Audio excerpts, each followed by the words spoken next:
신앙이 아닙니다라는 제목으로 하나님 말씀 전하겠습니다. 어느 유명한 의과대학에서 제일 공부를 잘하는 1, 2등을 다투는 두 명의 의대생들이 같은 병원에서 인턴 교육을 받게 되었습니다. 그 병원에서 어느 날 둘이서 복도를 거니는데 저 멀리서 한 남자가 매우 고통스러운 표정으로 허리를 숙이고 배를 움켜잡고 엉거주춤하며 제대로 걷지도 못한 걸음으로 엉금엉금 이렇게 걸어오는 거예요. 그랬더니 이 의대생 두 사람이 1, 2등을 다투는 이 두 의대생이 잘난 체하며 서로 이 병명을 맞추는 이야기를 합니다. 저 사람은 분명히 류마티스 관절염 환자일 거야. 그랬더니 옆에 있던 다른 의대생이 머리를 저으며 얘기합니다.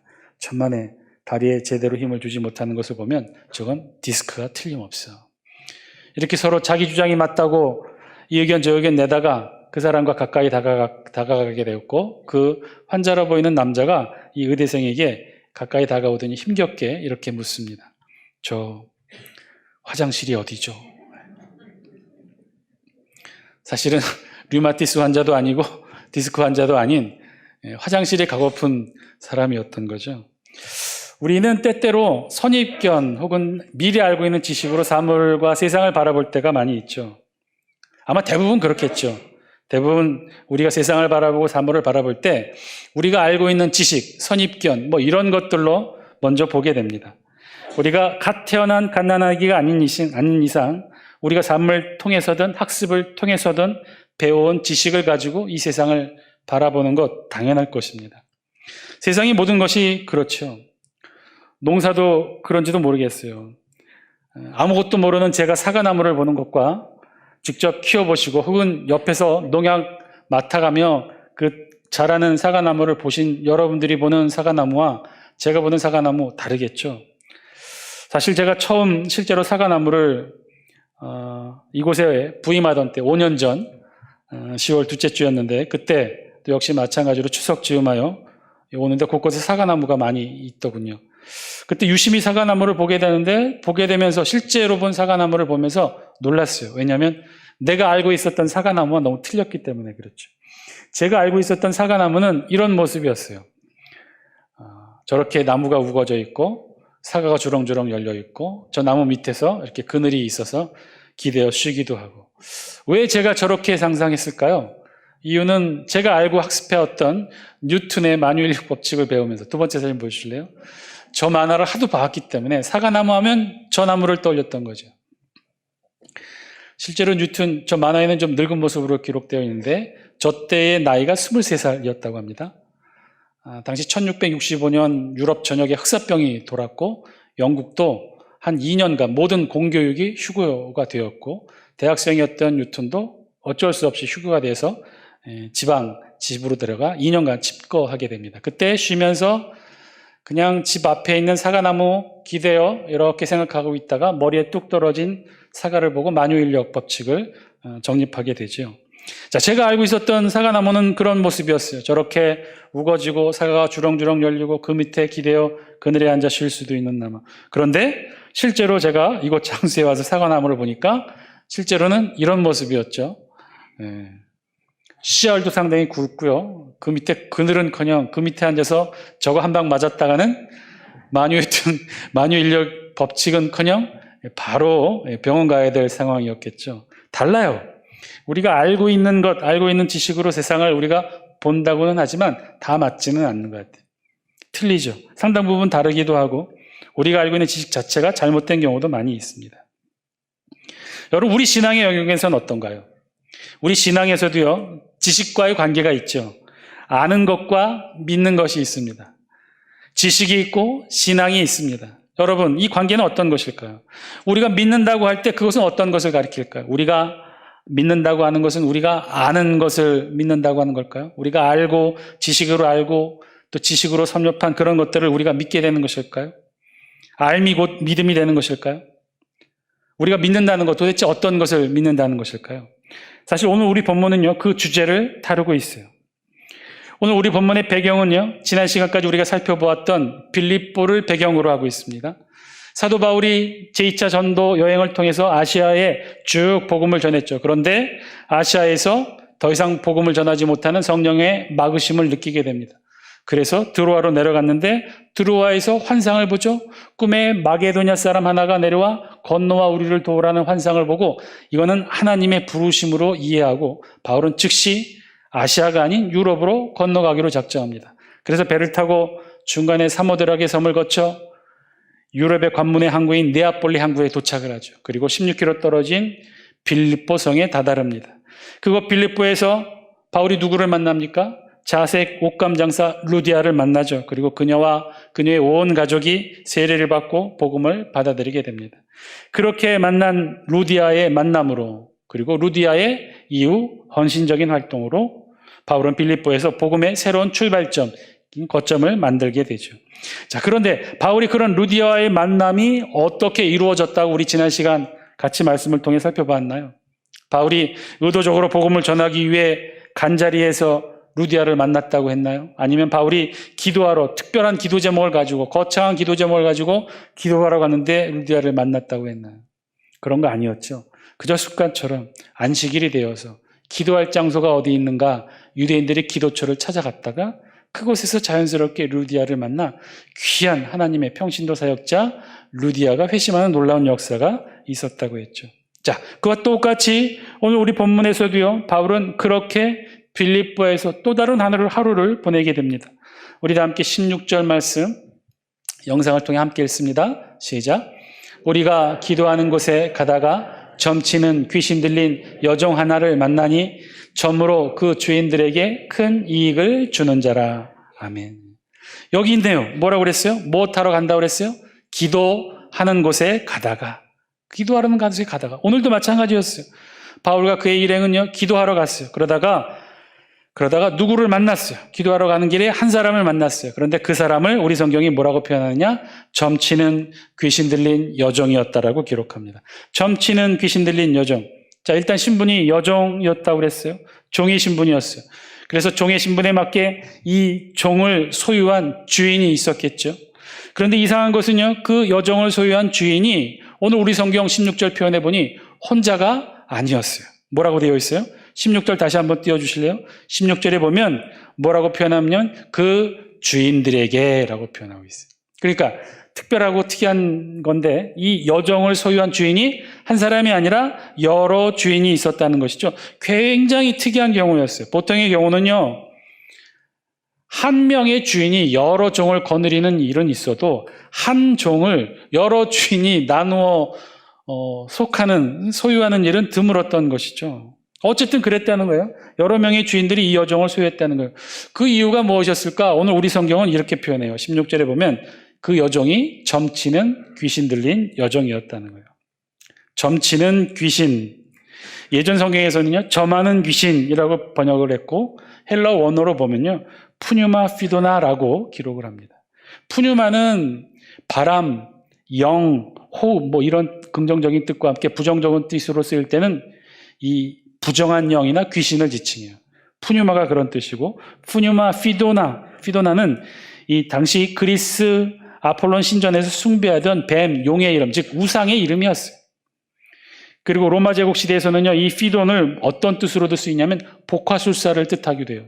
즉 입모양은 내지 않고 다른 사람 목소리를 내는 그러한 것.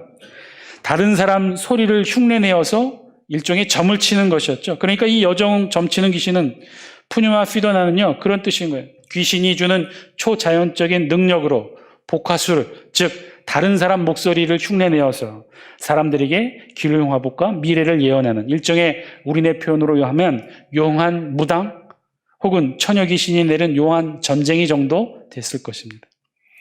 그리고 이런 용한 능력으로 이 점치는 귀신 들린 여종은요, 꽤 많은 수입을 주인에게 벌어주었던 모양이에요. 그러니 주인이 한 사람이 아니라 여러 사람이었던 거예요. 왜? 점치는 귀신 들린 여종이었으니 이 여종의 몸값이 평범한 여종의 몸값보다 굉장히 비쌌다는 거예요. 그래서 한 사람의 주인이 소유하기에는 벅차니 여러 사람이 함께 투자하여 이 여종을 소유했던 거죠. 16절 우리 다시 한 번만 볼까요? 16절에 보시면요, 후반에 보면 그랬어요. 그래서 마지막 절에 보면 점으로 그 주인들에게 큰 유익을 주는 자라, 우리 성경이 그렇게 표현하고 있죠. 점으로 큰 유익을 줬다고 그랬어요. 즉, 이 점치는 귀신 들린 여종의 점이 꽤 유능했던 모양이에요. 잘 맞췄던 모양이에요. 그래서 돈도 많이 벌어주었던 모양이죠. 그래서 여종의 몸값이 비쌌던 거고, 그래서 여러 주인이 함께 투자하여 이 여종을 샀던 거죠. 17절 말씀 우리 함께 읽겠습니다. 시작.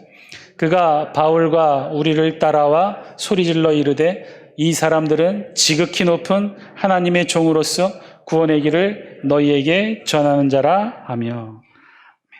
그런데 뜻밖의 상황이 연출됩니다. 이 여종을 길에서 바울 일행이 만나게 됐는데 뜻밖의 상황이 일어나게 된 거예요. 이 귀신, 점치는 귀신 들린 여종이 바울 일행을 보고 소리친 거예요.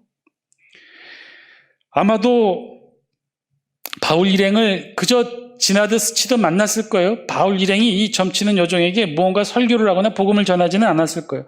그저 길에서 마주친 정도였겠죠. 그런데 오늘 우리 성경에 보니 조금 색다른 표현으로 이 구절을 설명해요. 우리 17절 다시 한 번만 띄워주실래요? 17절에 보시면 뭐라고 되어 있어요? 바울과 우리를 따라와 소리질러 이르되, 즉 바울과 함께한 일행을 우리라고 지금 표현하고 있죠. 지난 시간에 제가 한번 말씀드렸는데 여기서 말하는 이 우리는 누구를 가리키나요? 바울은요 혼자 전도여행 떠나지 않았죠. 처음에 2차 전도여행 떠날 때 바나바와 함께 떠나려고 했어요. 그런데 마가 요한 동행 문제로 바나바와 바울이 결별하죠. 그래서 바나바는 마가 요한 데리고 구브로 섬으로 떠났고 바울은 실라를 데리고 2차 전도여행을 떠납니다. 그리고 더베에서 누구를 만납니까? 디모데를 만나죠.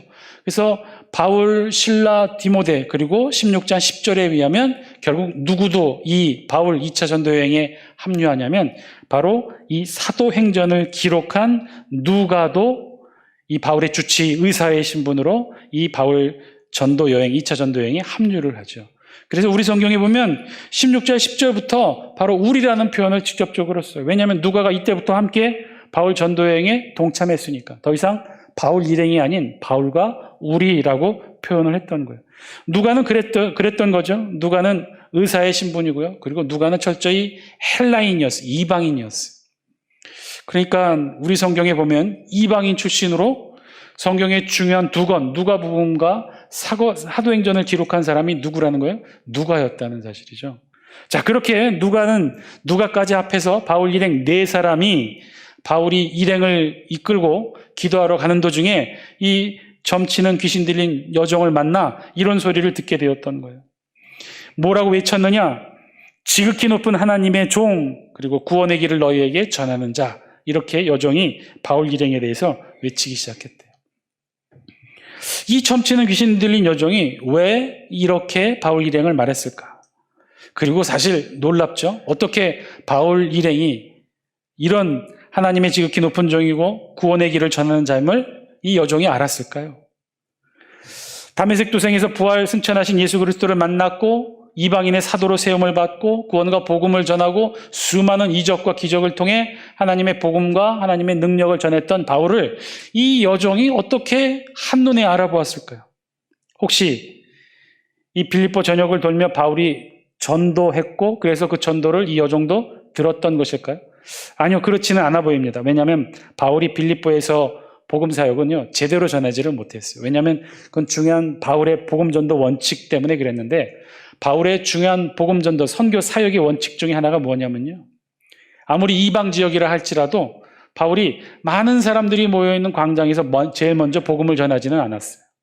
바울이 그 이방 지역에 가면 제일 먼저 누구에게 복음을 전했냐면요, 유대인들이 모여 있는 유대인 집성촌에 가서 그곳에 있는 회당에 들어가 제일 먼저 유대인에게 먼저 복음을 전합니다. 그리고 유대인들이 그 바울의 복음을 거절하면 그때 비로소 이방인들에게 복음을 전했어요. 아마도 이방인의 사도로 평생 살아가면서 자신의 동족을 바라보며 마음 아팠던 그런 바울의 심정이 그러한 선교 원칙을 만들어냈는지도 모르겠어요. 자, 그런 선교 원칙으로 빌립보에 와서도 복음을 유대인에게 먼저 전하고 싶었는데 빌립보는 상황이 다른 지역과는 달랐어요. 왜 그래요? 빌립보에는 유대인들이 많지 않았어요. 유대인들이 최소 회당을 건설하기 위해서는 중요한 원칙이 있었는데 성인 남자 10명 이상이 모여야만 회당을 건립할 수 있었는데 이 빌립보 지역은, 바울이 도착한 이 빌립보 성에는 유대인들이 성인 남자 10명이 되지 못했던 모양이에요. 회당이 없었어요. 그래서 바울이 어떻게 했어요? 그저 안식일을 맞아 기도처 10명 미만이 모여서 기도하며 보내는 그곳으로만 가서 기도하며 보냈던 거죠. 그랬어요. 이 여종은요, 길거리에서 바울이 전도하는 내용을 들어보지도 못했어요. 그런데 정확하게 알아본 거예요. 바울과 함께한 일행들이 지극히 높으신 하나님의 종이며 구원을 전하는 자임을 이 여종은 알았어요. 이 여종은 어떻게 이 사실을 알고 있었던 것일까요? 사건은 여기에서만 그치지 않죠. 18절 우리 같이 한번 읽겠습니다. 시작. 이같이 여러 날을 하는지라 바울이 심히 괴로워하여 돌이켜 그 귀신에게 이르되 예수 그리스도의 이름으로 내가 네게 명하노니 그에게서 나오라 하니 귀신이 즉시 나오니라. 아멘. 보니까 이같이 여러 날을 하는지라 했다고 그랬어요. 이 귀신 들린 여종이 딱 한 번만 바울에게 이렇게 외친 게 아니었던 거예요.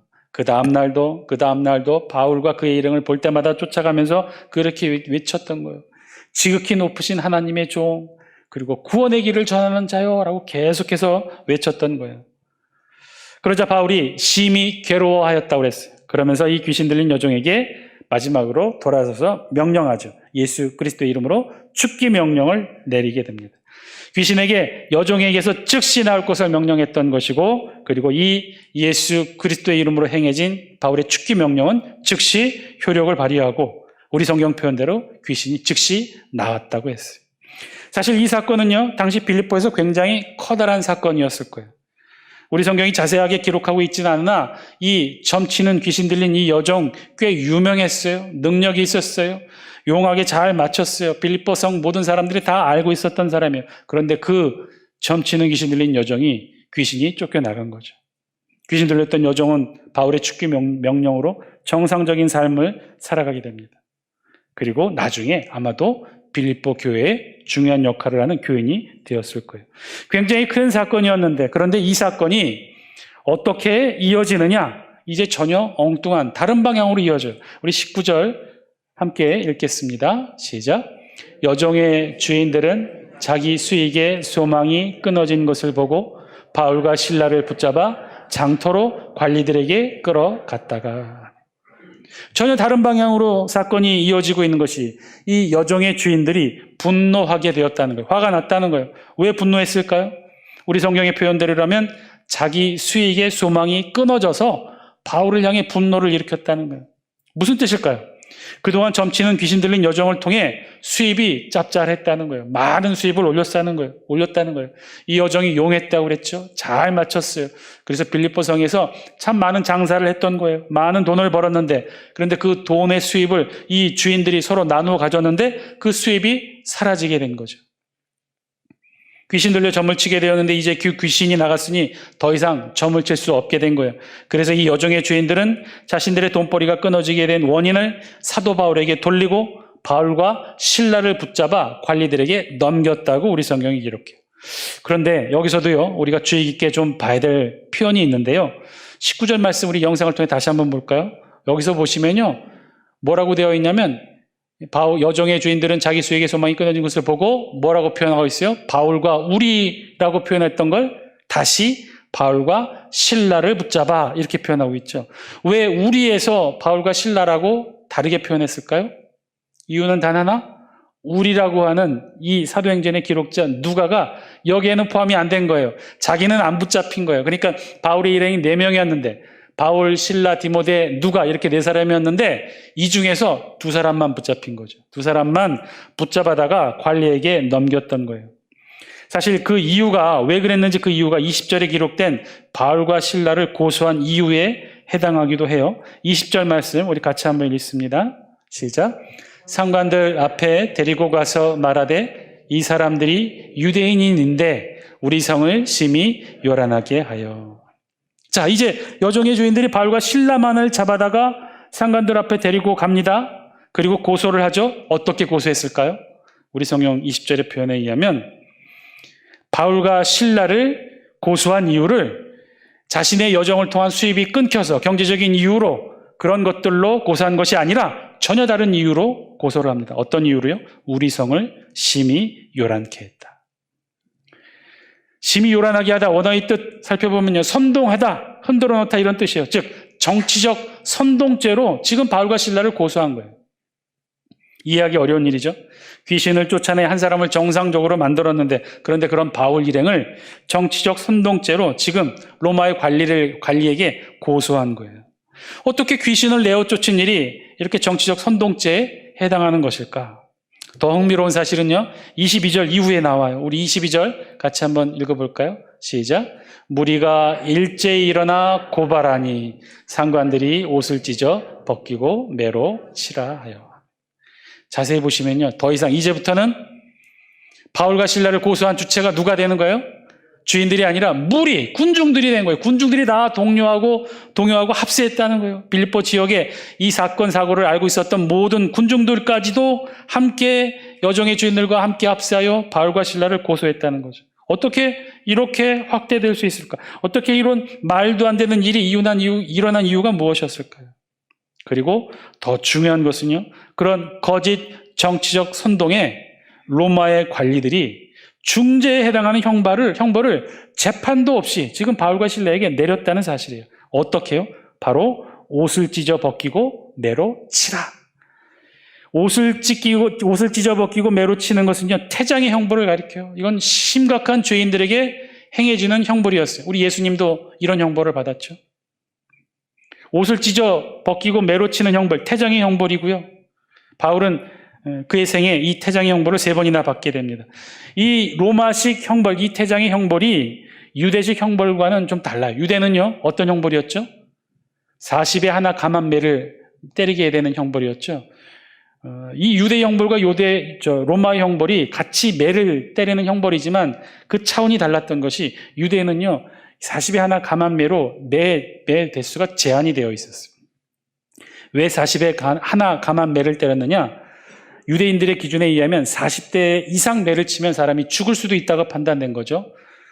매를 치는 것은 사형과는 다른 의미였는데 매로 인하여 죽게 되면 그 의미가 달라지기 때문에 40대만 때리라고 한 제한을 뒀던 것이고, 실제 이 형을 집행하는 형리들은 40 이상을 실수로 혹은 때리면 나머지를 자신이 대신 받아야 되기 때문에 그런 위험을 늘 없애기 위해서 실제로는 40에 하나 감한 매를 때렸다고 해요. 그런데 이런 유대 형벌과는 달리 로마 형벌은요, 매수의 제한이 없었어요. 정말 무서운 형벌이었죠.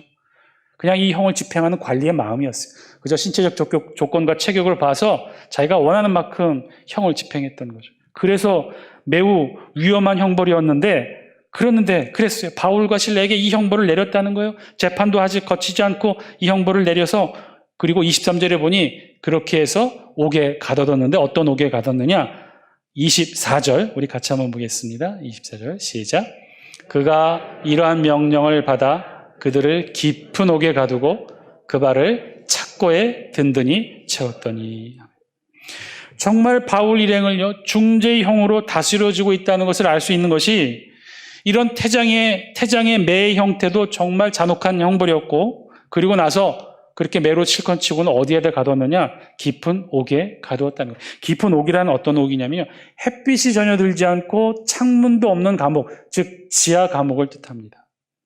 감옥에도 여러 감옥이 있었어요. 아주 중한 죄를 지은 사람, 죄수를 가두는 형벌이, 그 감옥이 있는데, 그 감옥이 어디냐? 지하 감옥이었어요.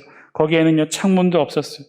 그런데 오늘 본문에 의하면 바울과 실라를 바로 이 감옥에 가두었다는 거예요. 그리고 그냥 이런 감옥에 가두기만 한 것이 아니라 발에 무엇도 채웠다고 그랬어요? 착고까지 채웠다고 그랬어요. 여러분, 착고가 무엇인지 아세요? 단순히 발에 도망 못 가도록 묶어두는 쇠사슬 정도가 아니에요. 이건 우리 동양 조선에도 이 착고가 있었는데, 사진 한 장 보여주실래요?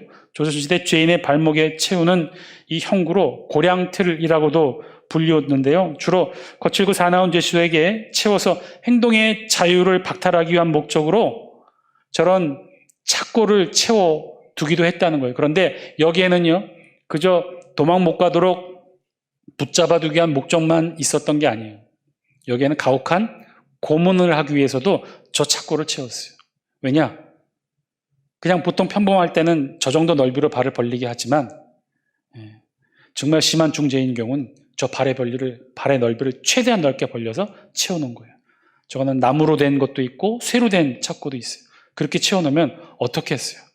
24시간 몇 날 며칠을 저렇게 다리를 찢어 놓은 채로 그렇게 감옥에 가둬놓는 것이 저 착고의 형벌이었어요.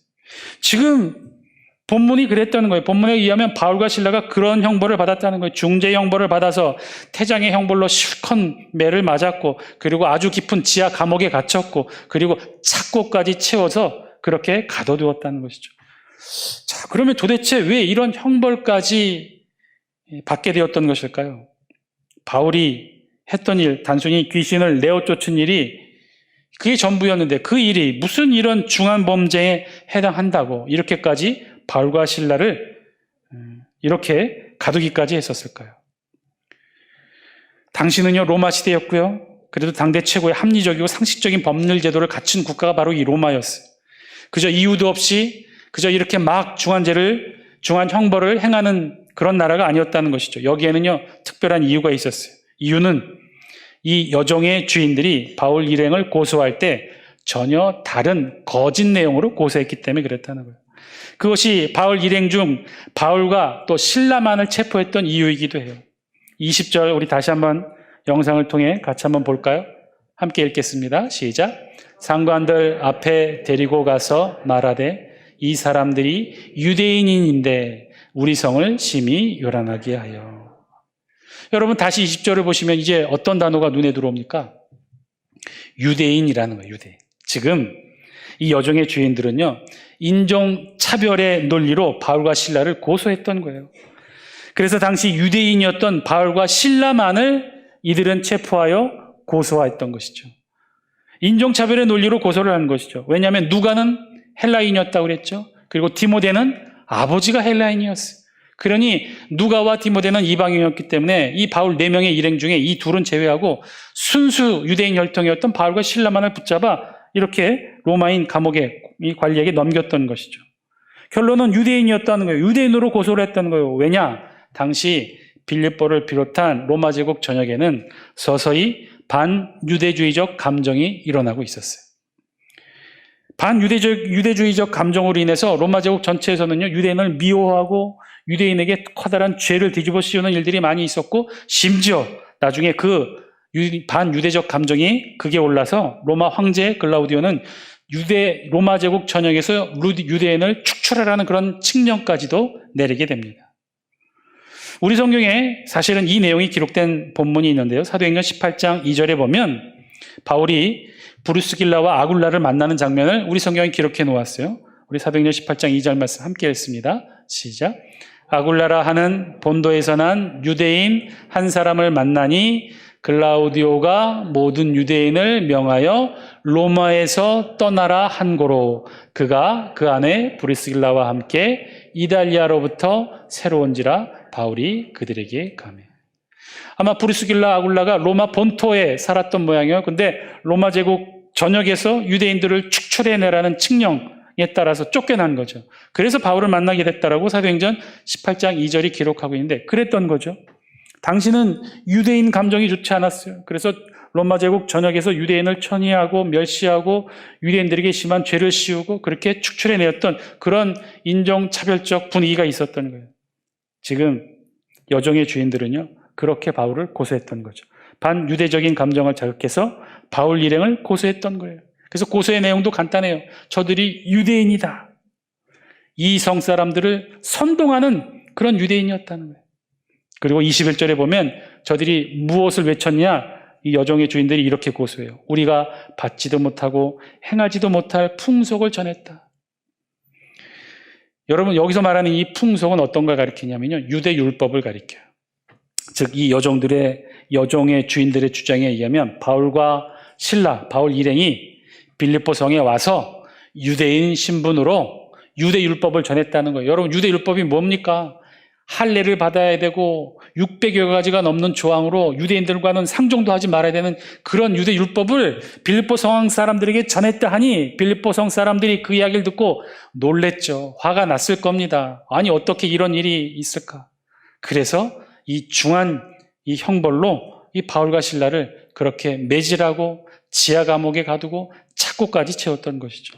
한마디로 이 여종의 주인들은요, 거짓으로 바울과 실라를 고소했던 거예요. 순식간에 빌립보 성에 있었던 반유대적 감정을 자극시켰고 그에 동조한 모든 군중들까지도 합류하여 바울과 실라를 이렇게 심한 형벌로 중형에 해당하는 형벌을 내리고 감옥에 가두었던 겁니다. 여러분, 그렇게 된 거죠. 자, 그렇다면 다시 처음 질문으로 돌아가 볼까요? 도대체 왜 이 주인들은 바울 일행을 이렇게까지 반유대적 감정이 호소하며 이렇게 정치적 선동죄로 고소했을까요? 왜 바울 일행을 이들은 어떻게 보았을까요? 이 여종의 주인들은 점치든 귀신 들린 여종의 외침소리를 과연 듣기는 한 것일까요? 여종이 뭐라고 외쳤습니까? 지극히 높은 하나님의 종, 구원의 길을 너희에게 전하는 자라고 외쳤죠. 평범한 사람이 아니라고 외쳤습니다. 지극히 높은 하나님의 종이라고 그랬어요. 그들의 신분을 이렇게까지 여종이 얘기를 했는데 이 여종의 주인들은 그 여종의 외침을 콧등으로 듣지 않았던 걸까요? 믿지 않았던 것일까요? 안 그랬어요. 여종 꽤 점을 잘 쳤다고 했죠. 잘 맞췄다고 했죠. 잘 예언했고 잘 맞추고 그래서 돈도 많이 벌어다 주었다고 했죠.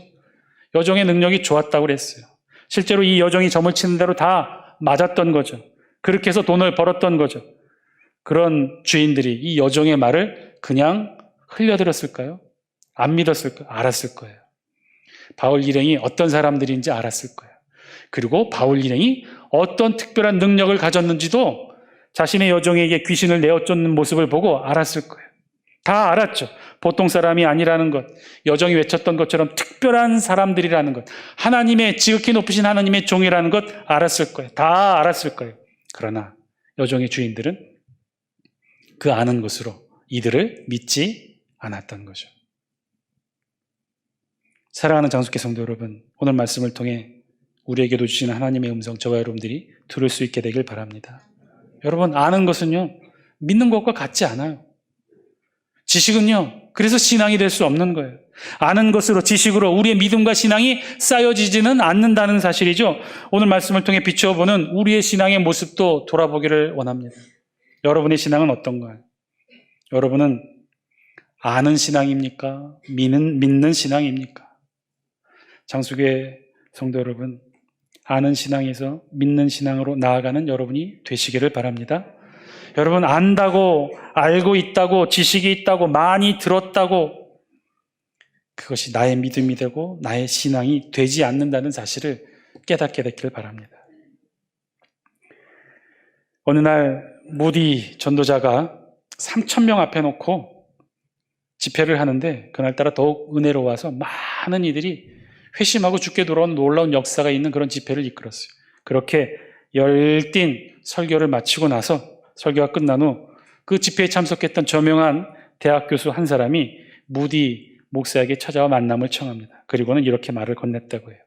선생님, 목사님, 오늘 많은 은혜 받았습니다. 좋은 말씀 많이 들었습니다. 그런데요, 몰라서 그러셨겠지만 오늘 목사님 설교에는 문법적으로 틀린 말이 16군데나 있더군요. 그러자 무디 목사가 껄껄껄 웃으면서 이렇게 말합니다. 교수님, 잘못 쉬셨을 겁니다. 그보다는 훨씬 더 많았을 거예요. 저는 무식합니다. 그러나 저는 하나님의 말씀을 전하려고 애쓰고 있답니다. 교수님, 그런데 당신은 그 많은 지식을 가지고 지금 무엇을 하고 계십니까? 사랑하는 장숙회 성도 여러분, 오늘 이 말이 저와 여러분들에게 들려주는 하나님의 음성이 되는 줄 믿습니다. 당신은 그 많은 지식을 가지고 지금 무엇을 하고 계십니까? 여러분, 무엇 하고 계십니까?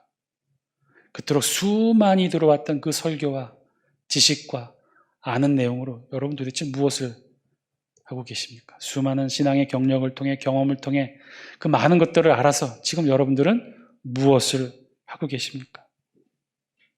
아는 것, 알고 있는 것, 성경에 대해, 신앙에 대해, 교회에 대해 그토록 무수히 많은 지식을 가지고 여러분들 지금 무엇 하고 계십니까? 그토록 많이 들었던 설교와 말씀을 듣고 여러분들은 지금 무엇 하고 계십니까? 죄송한데요, 혹시 누군가를 비난하고 비판하는데 그 지식을 사용하고 있지는 않습니까? 우리 교회 얘기가 아닙니다. 절대 우리 교회는 이런 분들 없는데요. 다른 교회 보면 이런 교인들이 있다는 거예요. 주보를 보면 오늘 행사가 뭐가 있고 내가 기도해야 될 내용이 무엇이 있는지를 보는 게 아니라 오타가 없는지, 이름은 잘 썼는지, 예배를 드리면서 설교 내용이 실수는 없는지, 설교 주제와 맞게 찬송가는 잘 골랐는지, 장로님 대표 기도에 비문은 없는지, 잘못된 표현은 없는지, 사회를 보고 찬송을 부르고 성경을 읽을 때 잘못 읽지는 않았는지, 교회가 왜 이렇게 잘못되고 있는지 TV에 뉴스에 뉴스의 매체에 나올 때마다 목사님들이 그런 뉴스에 나올 때마다 왜 이렇게 사고치고 왜 이렇게 잘못되고 있는지 텔레비전에 나오는 그 교회에 관련된 수많은 비리와 부정부패 프로그램들 꼼꼼히 다 봤다가 교회에 와서 다 이야기해요. 사람들 붙들고 다 이야기해요. 본인도 말도 안 되는 이야기인 줄 뻔히 알면서 정말 극소수 이단들이 하는 그런 일들인 줄 뻔히 알면서도 교회 와서 그 얘기를 또 해요. 또 하고 왜 그런지 모르겠다고, 교회가 왜 그런지 모르겠다고, 목사님들이 왜 그런지 모르겠다고, 장로와 권사 집사들이 왜 그런지 모르겠다고 그 얘기를 또 하고 해요. 사랑하는 장수교 성도 여러분, 그런 지식은 신앙이 아닌 줄 믿습니다. 그런 것은 믿음이 아닌 줄 믿습니다. 여러분, 비난하고 비판하고 그저 지식으로만 아는 것이 우리의 믿음이 될 수 없다는 사실 여러분 깨닫게 되길 바랍니다. 여러분, 그렇다고 비판하지 말자는 거 아니에요. 해야 될 때 해야 될 것입니다. 비판도 해야 될 때 할 수 있어야 됩니다. 그런데요, 중요한 것은 그런 비판과 비난만으로 우리의 신앙이 전부인 양 그렇게 믿지는 말라는 거예요. 비판과 비난은요, 절대로 우리 안에 믿음과 신앙을 쌓을 수 없기 때문에 그래요. 비판하고 비난하고 판단하고 정죄하는 것으로 우리의 신앙과 믿음을 삼아서는 안 된다는 거예요. 왜냐? 그런 것은 우리에게 믿음이 될 수 없기 때문에, 신앙이 될 수 없기 때문에 그렇다는 거예요. 오늘 본문의 여정의 주인들이 바울과 그의 일행들이 누구인지 몰랐을까요? 비범하고 평범하지 않은 사람들이라는 걸 몰랐을까요? 여정의 외침에 저들이 모르고 무시했을까요? 알았단 말이에요. 알았음에도 불구하고 그저 안 것으로 그쳤고, 오히려 그 알물 역이용해 더 크게 비난하고 거짓으로 모욕하고 그렇게 정죄했던 것이죠. 그거는 믿음이 아니고 신앙이 아니기 때문에. 우리의 믿음과 신앙은요, 그런 것이 아니라는 거예요. 우리의 믿음과 신앙, 어떤 게 믿음과 신앙입니까? 예수 그리스도의 보혈의 은혜를 믿는 게 우리의 믿음과 신앙 아닙니까? 하나님의 은혜와 창조주 하나님의 역사하심과 섭리하심을 믿는 것이 우리의 믿음과 신앙 아닌가요? 주보에 오타가 몇 글자 나고, 누가 실수하고 누가 잘못한 것을 들춰내고 알려내는 것이 결코 우리의 신앙의 모습이 다가 아닌 줄 믿습니다. 제발 우리 교회에서는요, 그런 것으로 자신의 신앙의 역할을 다 한다고 생각하지 않았으면 좋겠어요. 발언하고 비판하고 목소리 높이고 때로는 필요하겠지만 그것으로 내 역할과 신앙을 다 했다고 생각하지 않았으면 좋겠어요. 재직회 때, 공동회의 때, 중요한 회의 때 목소리 높여 외치는 것이 나의 본분이고 나의 신앙의 전부라고 생각하지 마시기 바랍니다. 그것은요, 우리의 믿음도 신앙도 될 수 없기 때문에 그래요. 오히려 진짜 믿음과 신앙이 되는 것은요, 내가 있어야 될 바로 그 자리, 묵묵히 섬기며 헌신과 봉사로 땀 흘리며 우리의 무릎이 닳도록 기도하는 바로 그 자리가 우리의 믿음이 자라는 자리이고 우리의 신앙이 형성되는 자리인 줄 믿습니다. 묵묵히 각자의 자리에서 내가 있어야 될 바로 그 자리, 그렇게 헌신하고 봉사하고 땀 흘리고 기도의 무릎으로 지켜내는 저와 여러분 다 되시기를 주의 이름으로 간절히 축원드립니다.